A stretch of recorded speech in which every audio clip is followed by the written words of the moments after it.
यह झोपड़ी है ना, है ना। मैंने और गेंदा ने बाल कमीरी की घनदार झाड़ी के नीचे रेंगते हुए कल्पना की और हम दोनों झुके झुके दोनों हाथों से जमीन साफ करने लगे। जरा सी देर में पीली पीली मिट्टी के साफ और चिकने फर्श पर हम निहायत बेतकल्लुफी से बैठे हुए थे। जरा सोच विचार के बाद अपना सबसे ज्यादा रुचिकर खेल दुल्हन दुल्हन खेलने लगे।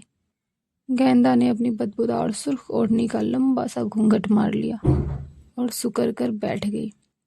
मैंने आहिस्ता से घूंघट उठाकर दुल्हन का मुंह देखा। गेंदा का गोल मटोल चेहरा खून के एकदम दौड़ जाने की वजह से वीर बहुटी की तरह लाल हो रहा था।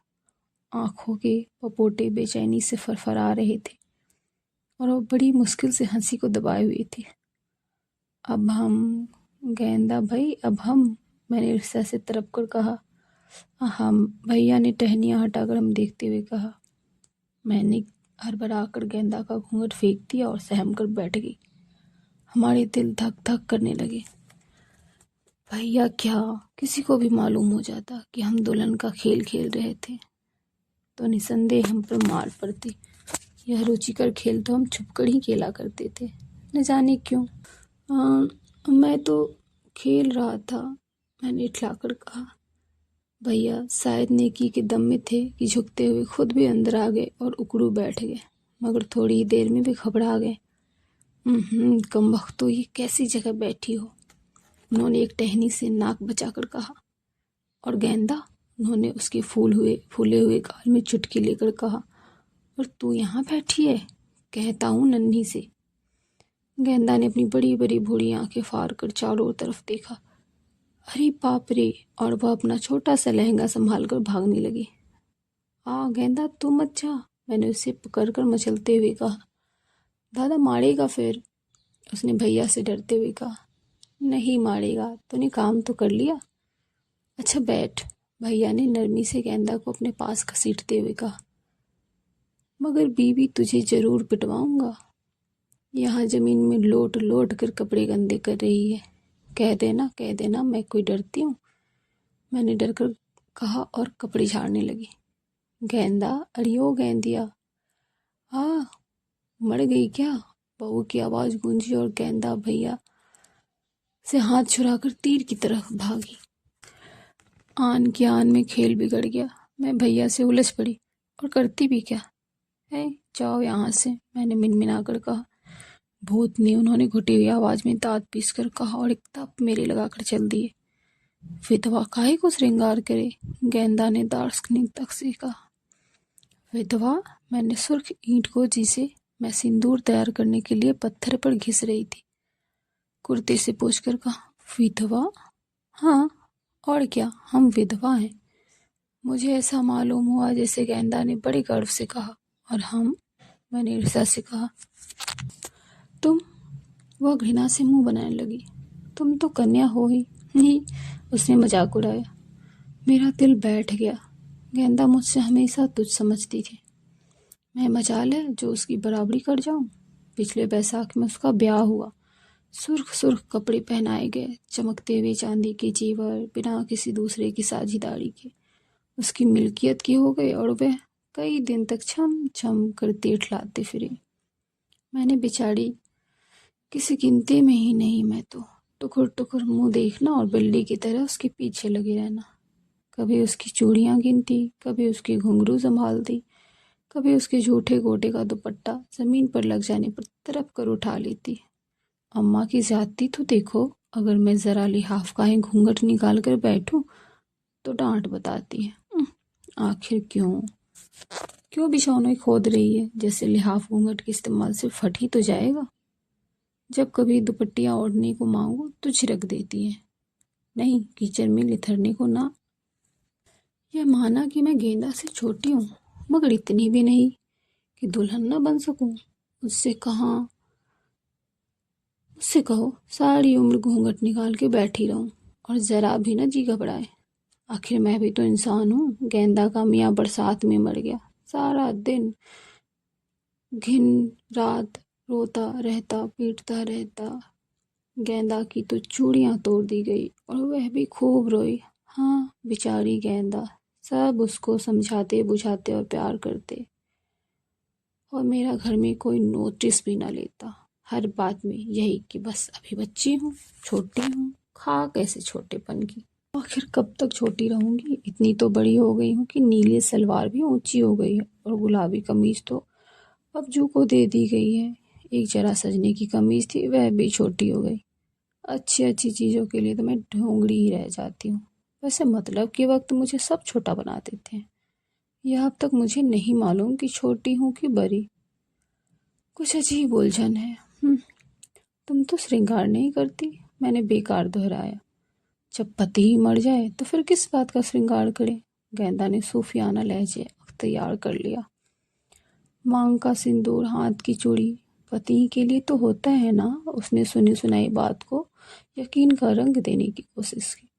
देख गेंदा, कितना ढेर सारा सिंदूर बन गया है, मैंने पिसी हुई ईंट की उंगलियों से समेटते हुए कहा। गेंदा सिंदूर की ढेरी को एक मुकम्मल बेवा की तरह देखने लगी, लेकिन सिगड़ी हम मुस्कुराने लगे। तो भाभी से ना कहना। अच्छा जाओ, उसने आगे सरक कर कहा, और हम दोनों श्रृंगार के लिए तैयार हो गए। एक निपुण की तरह गेंदा के उलझे बालों को मुश्किल से पानी से चिपकाया और उसमें सिंदूर भर दिया। आहा, गेंदा का चेहरा लाल लाल हो गया, और उसने शर्मा कर मुंह ओढ़नी से छुपा लिया और हंसते हंसते लौट गई। अरे अरे, मैंने उसे चेतावनी दी, सब बिगड़ जाएगा। भाई हम नहीं। लाओ अब तुम्हारी लगाऊं, गेंदा ने मेरे सिर पर पानी चपड़ कर कहा। और बिंदी, मैंने आंखें झपका कर कहा। हाँ हाँ, और क्या, उसने इत्मीनान दिलाया। एक जरा सी देर में हम दोनों सिंदूर से मांग भर और बिंदियां लगाकर सिर पर ओढ़नियां ओढ़कर सलीके से कोने में बैठ गए। एक दूसरे का मुंह देख देख कर अपनी सुंदरता का अंदाजा लगाकर शर्माना ही पड़ा। सामने से भैया नजर आए और गेंदा सुर्ख हो गई। हमने जल्दी जल्दी माथे की बिंदियां छुटा डाली और खिसियानी हंसी हंसने लगे। भैया मुझे धकेल कर गेंदा के पास बैठ गए। वह शर्माने लगी। भैया ने दांत पीसकर दोनों गालों में चुटकी ली और वह करके सुकड़ गई। हैं, यह क्या? भैया ने नफरत से पिसी हुई ईंट की ढेरी जूते से बिखेर कर कहा। उनकी उजली कमीज भी खराब हो गई। वह उसी पर चिढ़े बैठे थे। यह तो सिंदूर है, हमने बनाया है, मैंने गर्व से कहा। भैया उंगली से सिंदूर से खेलने लगे और पैर से गेंदा का पैर दबाया। ला मैं तेरे लगाऊं। भैया ने सिंदूर लेकर गेंदा को लगा दिया। और उसने हथेली से सिंदूर छुटा दिया।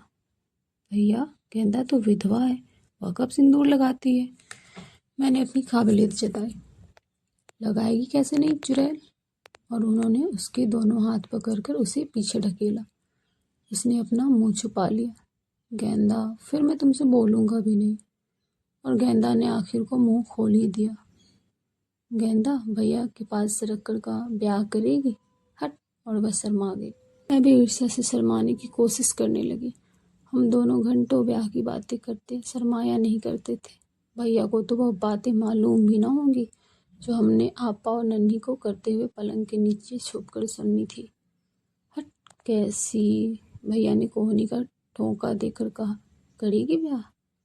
बहू के छड़ों की झनकार की आवाज़ से हम तीनों चौंक पड़े। वह कुएं पर आ रही थी।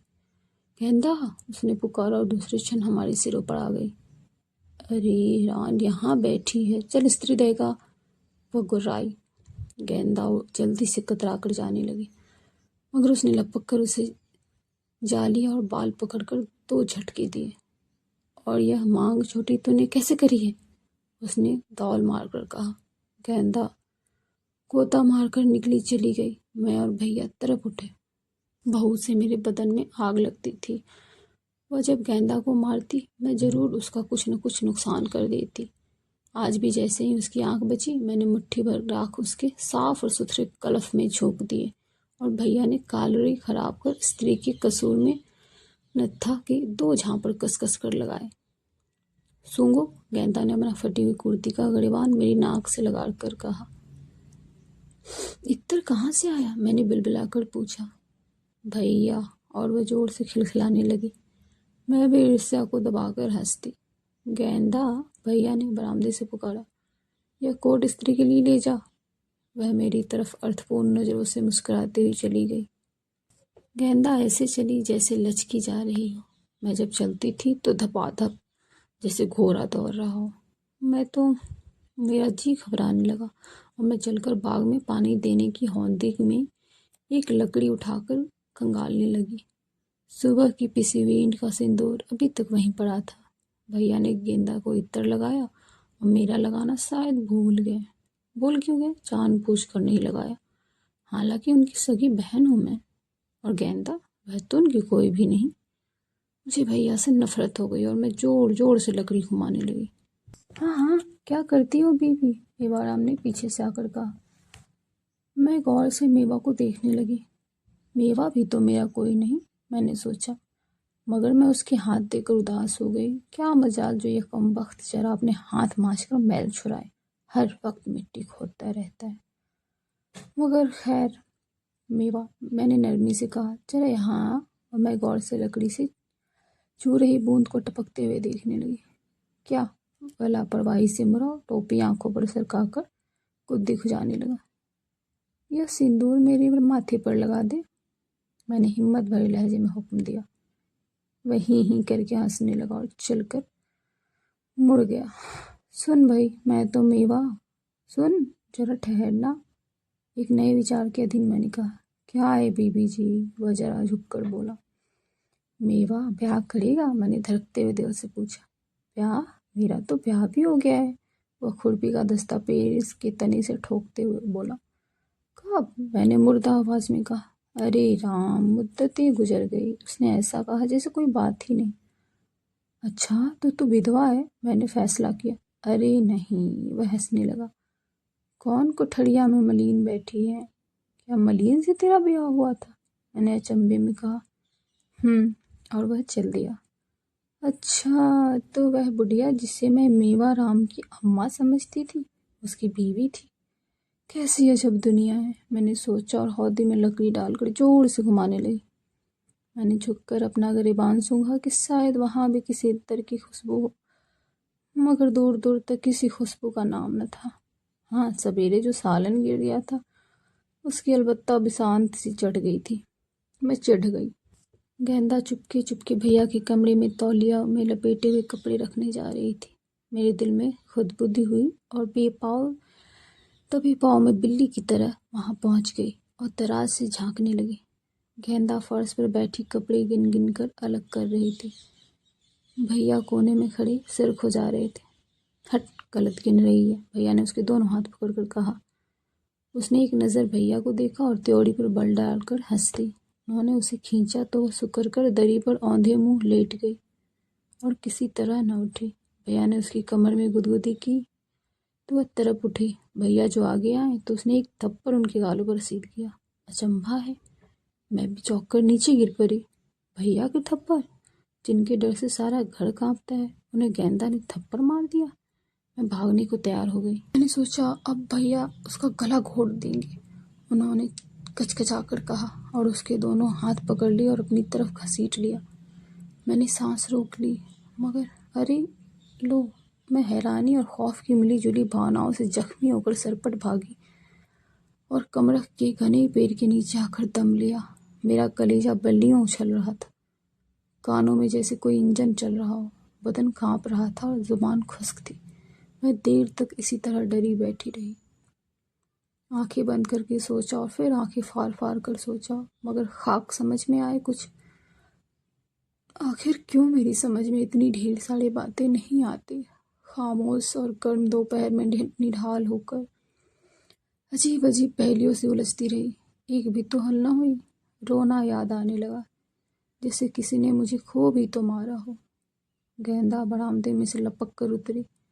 मैं समझ गई कि मेरे सवालों का जवाब वही दे सकती है। गेंदा मुझे कितनी बातें बताती थी। क्या हुआ? मैंने बेचैनी से पूछा। कुछ नहीं, वह मक्कारी सी इतराई। मगर फौरन ही एकांत में कोने में बैठकर हम दोनों अजीब अजीब सी बातें समझने की कोशिश करने लगे। गेंदा ने उफ़ो कितनी बातें बताई। अरे मगर आखिर क्यों?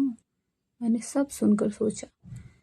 गेंदा कलफ चढ़ाने चली गई और मैं ऐसी बैठे रह गई जैसे रास्ता गुम कर दिया हो। मैंने सोचा छोटी छोटी कमरखें बीन कर हार ही बनाऊं, या फिर उस नाली को पूरा कर लूं जिसे मैंने कल पानी देने के लिए खोदा था, या फिर एक नज़र बाल कमीरी की झाड़ी के नीचे डाल आऊं। यही मालूम कर लूं कि तीतरनी ने कहाँ अंडे दिए। मगर नहीं, मेरा दिल किसी बात में न लगा। न जाने क्यों हर खेल से मेरा जी उकता गया था, और जी चाहता था चुप की आंखें बंद किए हुए कोई सपना देखती रहूं, जिसमें कोई नन्ही मुन्नी दुल्हन हो, और उसी ख्याल की दुनिया में गुम हो जाऊं। आखिर क्या करूं? गेंदा को तो देखो, मगर मैं क्या करूं? मेवा के पाँव की चाप सुनाई दी और मैं जैसे चौंक पड़ी। एक ख्याल, एक उम्मीद की मिटी हुई सी झलक, और मैं जमीन पर दोनों हाथों में मुंह ढांप कर औंधी लेट गई। बीबी जमीन पर? उठो उठो, उसने मुझे देखकर कहा। मुझे मालूम हुआ मुझे कोई उठा रहा है, और मैं नहीं उठती। मेरी पीठ में किसी ने गुदगुदी सी की। मगर उठो नहीं तो कहता हूँ भैया से, कपड़े मैले कर रही हैं ये, उसने धमकी दी, और वैसे ही लटखलट दूर खड़ा रहा। वह बड़ी बेपरवाही से बांस की खपची छील रहा था, मगर उस अंदाज से नहीं जैसे भैया सिर खुजा रहे थे। हाँ हाँ, क्या करती हो बीवी? मेवाराम ने पीछे से आकर कहा। मैं गौर से मेवा को देखने लगी। मेवा भी तो मेरा कोई नहीं, मैंने सोचा, मगर मैं उसके हाथ देखकर उदास हो गई। क्या मजाल जो ये कमबख्त जरा अपने हाथ मांझ कर आए। उठोगी या मैं जाकर सचमुच ही कह दूं भैया से? वह चला शिकायत करने। जरा सोचिए, मेरा कैसा जी जला। सुअर तो कौन होता है? मैंने चंचना कर कहा, और एक पत्थर कसकर उसके घुटने पर खींच मारा। अरे बाप रे, ठहर तो जाओ, कैसा पिटवाता हूँ। दोपहर में या फिर घास में घूमती हुई रेत में लौटने लगती हो। जो कुछ कहो तो ठहरो। वह सीसी करता चला गया। यह मेवाराम सदा का ठस है। क्या मजाल जो मुझसे सीधी मुंह बात कर जावे। भला वही तो है ना, मैं ऐसी जली कि मोतिया की सारी कलमी जो उसने घंटों मेहनत करके बात लगाई थी, एक एक करके उखाड़ डाले। ऐसे इंसान का यही इलाज है, मैंने सोचा, और बिसुरते हुए अंदर भाग गई। कौन था जो मुझसे हमदर्दी करता? भैया ने तो कभी मुंह न लगाया, अम्मा ने लाड़ ही ना किया। नतीजा यह हुआ कि भला की जिद्दी हो गई। स्वभाव में जो उलझन पैदा हुई तो सबसे ही बैर बांध लिया। बाजी जो अब की आई तो उन्होंने मुझे अपने साथ ले जाने का इरादा किया, क्योंकि मैं दिन भर तबाही करती घूमती रहती और लड़ती फिरती थी। मुझे गेंदा के छूटने का बड़ा अफसोस था, मगर सफ़र की खुशी कुछ ऐसी थी कि सब भूल गई। गेंदा, भैया, मेवा और सारी पुरानी बातें सपना हो गई, और जब मैं वापस आई तो दुनिया ही बदल गई थी। भैया दिल्ली चले गए थे। उनके कमरे में मेहमान ठहरते थे।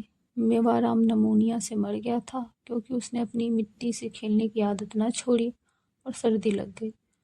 अचंभा है कि मैं खुशी और हैरानी से पागल न हो गई। जब मैंने सुना कि गेंदा के बच्चा हुआ था तो खुशी प्रकट करने पर मुझे डांटा गया है। मैं खाक न समझी कि क्यों। हाँ, इतना तो सुना है, बहुत देरी तो उसने कोशिश की, मगर वह तो आगे मैंने सुना कि शेखनी ने क्या कहा। नहीं सुना है, वह तो मार ही डालता था। बड़ी आफतें उठी, बीवी ने कहा। मैंने फौरन से उसे दिल्ली चलता किया। पढ़ने वाला बच्चा, यह नीच जात कमीनियाँ शरीफों को यूं ही। और फिर बावजूद सांस रोक कर सुनने के मैं आगे न समझ सकी। गेंदा का बच्चा? मैं बिस्तर पर लेटी बार बार दोहराने लगी। मुझे हैरानी पर हैरानी थी, मगर यह बच्चा आखिर क्यों? वह तो अगर सरकार को खबर हो जाती तो न जाने क्या होता। इसलिए मैंने जल्दी से उसे दफन किया। मुझे बीवी की आवाज़ फिर सुनाई दी। अब मैं समझी। ओहो, मेरी नज़रों के सामने सारी बातें सिनेमा की तस्वीरों की तरफ फिर गई, और मेरा दिल बैठने लगा। लेकिन फौरन ही गेंदा के बच्चे को देखने का जी करने लगा, और मैं बेकरार हो गई। मेरी नज़रों ने नन्हा मुन्ना सा बच्चा फिरने लगा, जैसे हमने रेल में लाहौर जाते वक्त देखा था। जरा सा बच्चा, कितना प्यारा। हमारे यहाँ तो कोई बच्चा भी नहीं, कोई बच्चा मेहमान भी नहीं आता। मुझे गेंदा के बच्चे पर बड़ा प्यार आने लगा। अंधेरे में मुझे ऐसा महसूस हुआ जैसे किसी के नन्हे हाथ मेरी ठोरी और गर्दन पर रेंग रहे हैं। मैं चुपके से लेटी रही, कहीं वह छोटी छोटी फरिश्तों जैसी उंगलियां मेरे हिलने डुलने से भाग न जाए। रात को सपने में ही बच्चे बच्चे, सैकड़ों बच्चे, अजीब अजीब शक्लों के, गेंदा की शक्ल के, मेरी शक्ल के, भैया की शक्ल के, यहाँ तक कि मरे हुए मेवाराम की शक्ल के। सैकड़ों बच्चे किलबिलाते रहे, कुछ बालों वाले, गोल मटोल सिर वाले, जरा जरा से हाथ, रेत के बेशुमार जर्रों की तरह सारे ब्रह्मांड में बिखरे हुए थे। सुबह मैं छुपकर गेंदा की बच्ची को देखने चली गई। गेंदा अपनी कोठरी में दरवाजे की तरफ पीठ किए हुए झुकी हुई कुछ कर रही थी। मेरे पैरों की चाप सुनकर वह चौंक पड़ी और डरकर मुझे देखने लगी। जल्दी से उसने अपने सारे कपड़े समेट लिए। मैंने सामने जाकर देखा तो एक बहुत ही छोटा अधनंगा इंसान उसके घुटने पर पड़ा अपना कलेहिया सा मुंह फाड़ रहा था। आई कितना मुन्ना सा है, मैंने उसके पास होकर बैठते हुए कहा। गेंदा कितनी दुबली हो गई हो, जैसे लकड़ी। वह घबराई हुई थी। उसने मेरी तरफ से मुंह फेर लिया। हाय जान, कितना प्यारा है तेरा बच्चा तो, मैंने खुशी से चीख कर कहा और ज़मीन पर बैठ गई। जी चाहा गेंदा और उसके बच्चे को उठाकर कलेजे से लगा लो। मुझे न जाने क्यों रोना आ गया।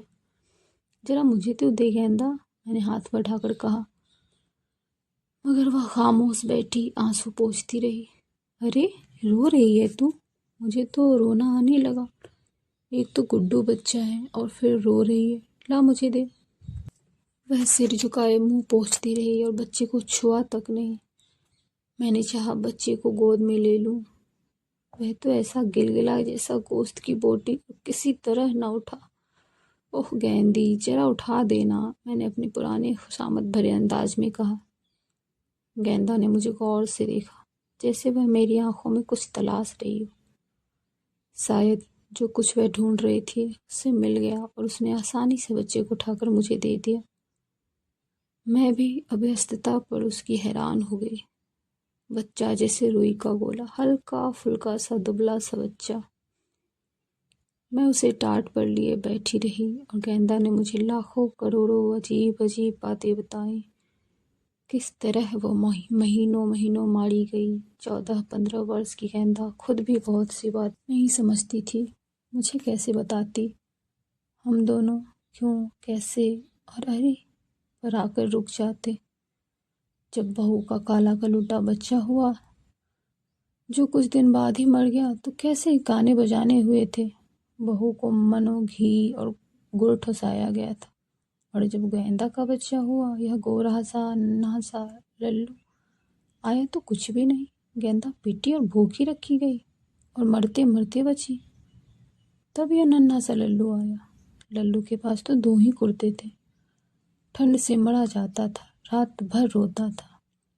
बहू ने उसे हर वक्त कोसा कि मर जाए तो अच्छा हो, जल्दी छुट्टी हो। गेंदा ने चुपके से लल्लू के पैर में काला डोरा भी बांधा था कि कहीं उसे नजर न लगे। उसने साफ साफ स्वीकार किया था कि जहाँ लल्लू दुनिया भर में सबसे ज़्यादा प्यारा है, वहाँ मैं और भैया भी। भैया के नाम पर उसकी आंखें अपनी पुरानी रोशनी पर चमकने लगी और उनकी लगातार चर्चा करती रही। वह अब छुट्टियों में नहीं आते। हाँ, अब आएंगे। पार साल मंसूरी चले गए थे। मैंने बच्चे की उंगलियां गिनते हुए कहा। तुम उन्हें चिट्ठी लिखोगी? क्यों बेबी? उसने शौक से पूछा। हाँ हाँ, मैंने जोर से सिर हिलाया। हाँ तो लिख देना, लल्लू तुम्हें बहुत बहुत सलाम करता है और बहुत याद करता है। अच्छा, मैंने कहा, हालांकि लल्लू चूं करना भी न जानता था। और यह भी लिखना कि उसके लिए अब की लाल बनियान लाए जिससे बसंती का छोड़ा पहने। और यह कि उसने शोक बड़ी नज़रों से शून्य में देखते हुए कहा, अब की बार छुट्टियों में 2-4 दिन के लिए ज़रूर आना, जैसे वह किसी से प्रार्थना कर रही हो। और हल्के हंसती। वह न जाने क्या क्या बकती रही और मैं लल्लू के बालों से खेलती रही। देख देख गेंदा, लल्लू कैसे चिंघार रहा है। आह, मैंने उंगली में गुदगुदी महसूस करके कहा। भूखा है। गेंदा शर्मा गई। ले भाई, नहीं तो रो देगा फिर। गेंदा ने अपने दुबले पतले से हाथों से बच्चे को उठा लिया और थोड़ी देर में उसे कलेजे से चिपटा लिया और साड़ी में मुंह छुपाकर हंसती रही। मैं बड़ी उत्सुकता से नन्हे से लल्लू के पतले होठों को देखती रही और वह लंबी सांसों से दूध पीता रहा। नन्ही सी माँ फूहड़पन से उसे संभाल रही थी। यह झोपड़ी है ना, है ना?